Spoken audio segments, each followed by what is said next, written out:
గత 5 ఏళ్లలో కూడా నేను తిరుపతి దర్శనానికి వెళ్ళొచ్చాను. అప్పటికి ఇప్పటికి క్వాలిటీ చాలా డిఫరెన్స్ కనపడుతుంది.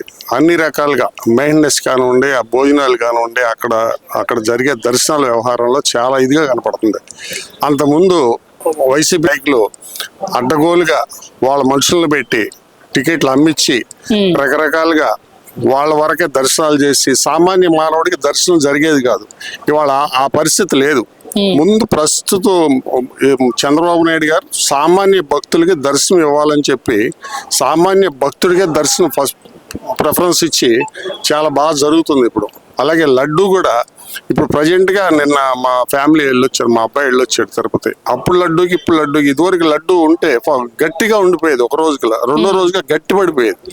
ఇవాళ అలా కాదు, 10 days ఉన్నా కూడా మెత్తగా ఉంటుంది. దాని స్మెల్ వస్తుంది, నెయ్యి స్మెల్ వస్తుంది, పాడవట్ల లడ్డు చాలా క్వాలిటీగా ఉంది.